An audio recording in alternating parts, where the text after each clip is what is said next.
시청자 여러분 안녕하십니까? 헬로티비 뉴스입니다. 은평구 의회가 인사청문회를 도입했다는 소식 전해드렸는데요. 관련 조례를 대표 발의한 박세은 의원이 브리핑 시간을 가졌습니다. 주요 내용을 손성혜 기자가 정리했습니다. 은평구 산하 지방공기업과 출자 출연 기관장 임명 시 구의회가 인사청문회를 열 수 있게 됐습니다. 인사청문회는 이른바 낙하산 인사를 맡고 기관장으로서의 직무 수행 능력과 자질을 사전에 검증하자는 취지입니다. 인사청문회를 통해 정치적 보훈 인사나 특정 이해관계에 따른 인사를 방지하고 인사의 투명성과 공정성을 제도적으로 확보하고자 합니다. 주민의 알 권리를 보장하고 주요 임명직에 대한 역량과 자질, 도덕성 검증을 통해 구정에 대한 주민 신뢰를 높이는 기회가 될 것입니다. 하지만 인사청문회 제도의 실효성 확보는 과제로 남았습니다. 구청장이 요청해야만 구의회가 청문회를 열 수 있기 때문입니다. 의회가 구청장에게 임명 철회를 건의할 수 있다는 조항이 있지만 이 역시 강제 규정은 아닙니다. 조례에서 임명 철회 건의라는 표현을 사용한 것은 인사권이 전적으로 구청장한테 있어요. 법적으로 강제할 수 없는 한계를 고려해서 의회에서 할 수 있는 강력한 조치로 명시를 했다라고 봐주시면 감사하겠습니다. 박세은 의원은 지방자치법의 허점이 그대로 반영된 것이라며 인사청문회 취지를 살리려면 법 개정을 통해 구청장의 인사청문회 요청을 의무화해야 한다고 강조했습니다. 의회 자체에서 인사청문회를 할 수 있게끔 해줘야 되는데 단체장이 요청을 했을 때 한다는 이 자체가 가장 문제죠. 요청안을 의무화하는 거를 상위법에서 개정이 되는 순간에 저희도 개정을 하겠습니다. 은평구의회 인사청문특별위원회 위원은 의장 추천을 통해 7명 이내로 구성됩니다. 정당별 비율이나 여야 구도는 조례에 명시되지 않았습니다. 이 때문에 위원회 구성이 여야 갈등으로 번질 수 있다는 우려도 나옵니다. 의회의 규모, 상임위원 수 등을 종합해서 고려한 결과고요. 청문 절차의 효율성과 의견 수렴 및 균형을 동시에 확보할 수 있는 적정 규모라고 판단을 했습니다. 현재 은평구 시설관리공단은 이현찬 이사장 임기 만료를 앞두고 이사장을 공개 모집하고 있습니다. 시설관리공단 임원추천위원회가 면접 심사를 통해 후보자를 추천하면 구청장이 임명하는 절차로 진행 중입니다. 이날 브리핑에서 박 의원은 인사청문회 조례가 제정된 만큼 구청장이 이사장을 임명하기 전 인사청문회를 열어야 한다고 목소리를 높였습니다. 은평구 인사행정의 투명성을 확보하고 공공기관장의 자질과 능력을 검증하는 인사청문회. 인사청문회 실시 여부는 구청장의 의지에 달려 있습니다. 은평구 시설관리공단 이사장이 은평구의회 첫 인사청문회 대상이 될지 주목됩니다. 헬로티비 뉴스 손성혜입니다. 신혼부부용 장기 전세주택 미리내 집 5차 입주자 모집이 시작됩니다. 입주자 모집 신청 기간은 다음 달 11일부터 12일까지로 공급 규모는 마곡, 신천, 청담 등 서울 전역 6개 단지 485세대입니다. 신청 자격은 혼인신고한 날로부터 7년 이내 신혼부부 또는 입주일 전까지 혼인한 사실을 증명할 수 있는 예비 신혼부부로 부부 모두 공고일 기준 5년 이내 주택을 소유하지 않아야 합니다. 전세금은 최저 3억 3천만 원부터 최고 7억 7천만 원까지며 신청 등 자세한 내용은 SH공사 누리집을 통해 확인할 수 있습니다. 은평구가 우리 동네 키움센터 안전보강공사를 진행합니다. 우리 동네 키움센터는 초등학생의 방과 후 돌봄시설로 소득과 관계없이 이용할 수 있습니다. 안전보강공사 대상인 우리 동네 키움센터 은평 4호점은 경로당과 키움센터가 함께 있어 어르신과 어린이 등 다양한 연령층이 이용하는 시설입니다. 구는 서울시로부터 관련 예산 1,600만 원을 확보해 외부 출입계단 안전보강공사를 진행할 계획입니다. 양천구가 내년도 예산에 반영돼 주민참여 예산 사업 선정을 위한 온라인 투표를 실시합니다. 투표 대상은 지난 4월 공모를 통해 접수된 140건 가운데 실행 가능성 등을 거쳐 선정된 54개 사업입니다. 투표는 7월 29일부터 8월 11일까지 실시되며 온라인 투표 결과와 주민참여예산 심의위원회 투표 결과를 합산해 결정됩니다. 지난 2022년 지방선거에서 국민의힘 평택시장 후보로 출마했던 최호 전 경기도 의원이 숨진 채 발견돼 경찰이 수사에 나섰습니다. 최 전 의원은 28일 새벽 3시 15분쯤 경기 평택시 지산동의 한 야산에서 숨진 채 발견됐습니다. 경찰은 28일 새벽 2시쯤 집을 나간 뒤 귀가하지 않았다는 가족의 실종 신고를 받고 수색에 나섰고 1시간여 만에 숨진 최 전 의원을 발견했습니다. 현장에서 유서는 발견되지 않은 것으로 전해졌습니다. 경찰은 스스로 목숨을 끊은 것으로 보고 정확한 사인과 경위 등을 조사 중입니다. 경찰이 뇌물수수 의혹 관련 경기도의회와 더불어민주당 소속 경기도 의원 자택 등에 대해 강제 수사에 나섰습니다. 안산 상록경찰서는 28일 오전부터 뇌물수수 혐의를 받는 경기도의회와 경기도의원 4명 및 전 화성시 의원 1명의 자택, 사무실 등 14곳에 대해 압수수색을 진행했습니다. 이들은 사업가 A씨에게 지능형 교통체계 사업 관련 혜택을 주는 대가로 금품을 수수한 혐의를 받고 있습니다.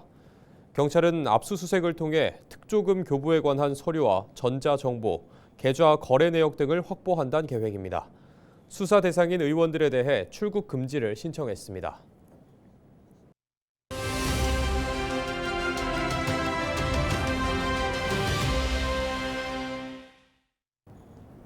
민생회복 소비 쿠폰 사용이 본격화되면서 골목 상권과 지역 소상공인 경제에 화색이 돌고 있습니다. 하지만 특정 업종의 소비가 치우치거나 지역 경제 활성화의 마중물로 기대만큼 효과가 나타나지 않을 수 있다는 우려도 공존하고 있는데요.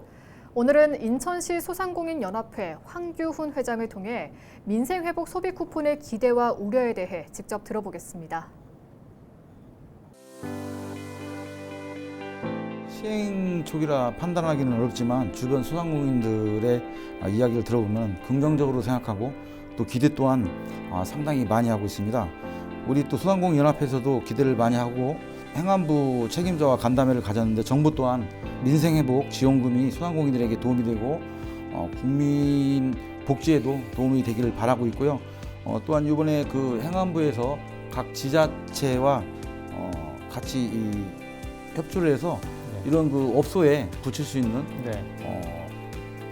민생회복 소비 쿠폰 사용 가능 매장이라고 이런 스티커를 지금 각 동 행정복지센터에서 무료로 나눠주고 있으니까 우리 소상공인 여러분께서도 꼭 행정복지센터에 가셔가지고 이 스티커를 받아서 꼭 붙여주시면 효과가 더 많을 것 같습니다. 실적으로 그 팬데믹 때는 인원 제한이라든가 시간 제한이라든가 이런 부분이 좀 정부에서 강하게 제재를 했잖아요. 외식업 같은 경우는 인원 제한, 시간 제한 때문에 그 재료를 갖다 놓으면 그게 좀 소진이 안 되면 그것도 소상공인들한테 심각한 문제가 되거든요. 그런 부분 때문에 제가 팬데믹 때는 글쎄요, 우리 소상공인들한테 어렵게만 만들었지 그렇게 도움이 됐다고는 볼 수가 없고요. 사실은 그 팬데믹 때 정부에서 돈을 준 게 아니고 꿔줬잖아요. 융자를 해줬잖아요. 그 부분이 이제 3년이 만기돼가지고 올 8월 달이면 그 만기가 도래해가지고 소상공인들이 걱정이 그 부분이 더 커요. 코로나 때 팬데믹 때보다 이제 비슷하다고 말씀하셨는데 그때는 차라리 꽃피는 춘삼월이었다고 생각하시는 분들이 많아요. 특히 인천 같은 경우는 창업이라든가 이런 게 더 많고 물가라든가 이런 상승이 많기 때문에 지금은 더 효과가 더 있을 거라고 봐요.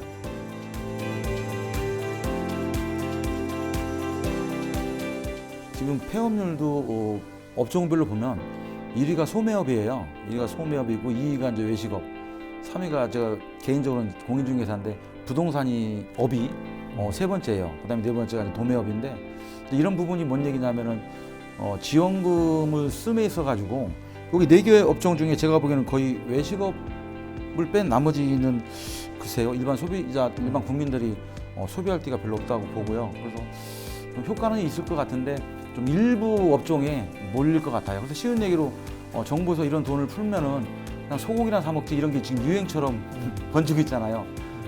그 얘기는 뭔 얘기냐면 아직까지도 소고기는 단가가 비싸니까 평상시에는 못 드시고 이번 기회에 가족끼리 소고기나 먹자 이런 그러니까 이게 식당에서 소비를 하는 게 아니고 가정에서 예. 소고기가 비싸니까 가정에서 먹다 보니까 이런 부분도 좀 문제가 많이 될 것 같아요.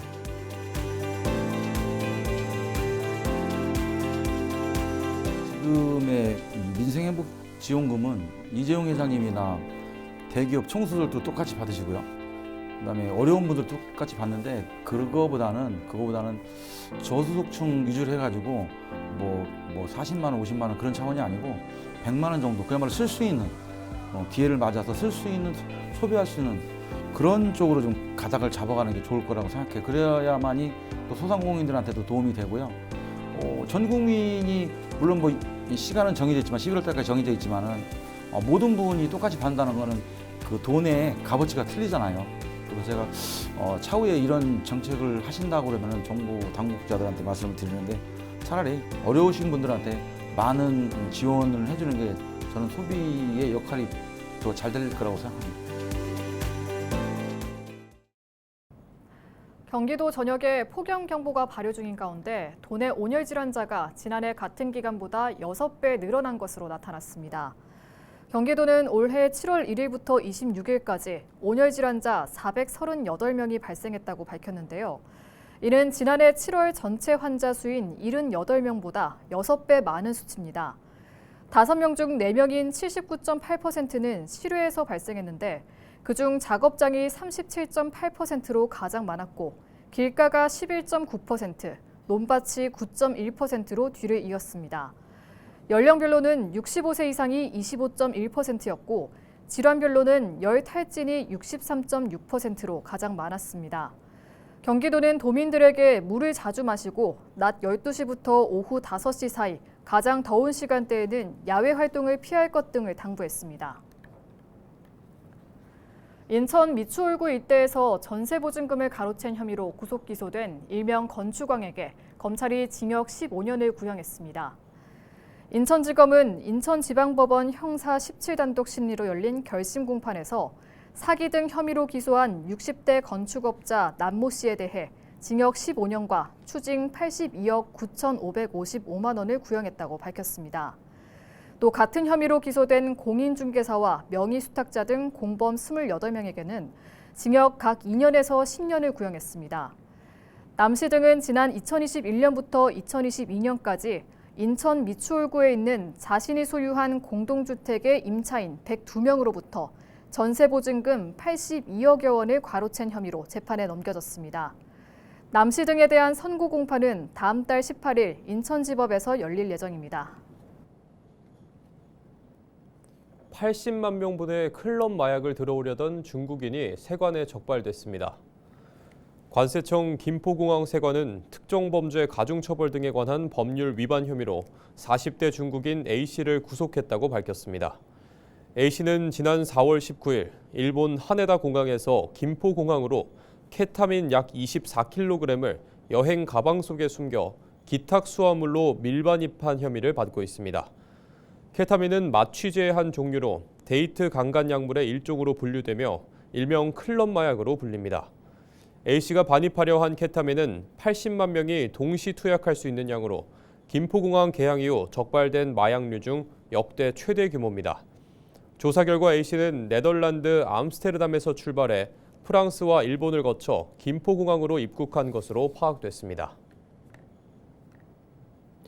음식점에서 성인인 척 술을 구매하는 청소년 때문에 업주들이 행정처분을 받는 일이 반복되고 있습니다.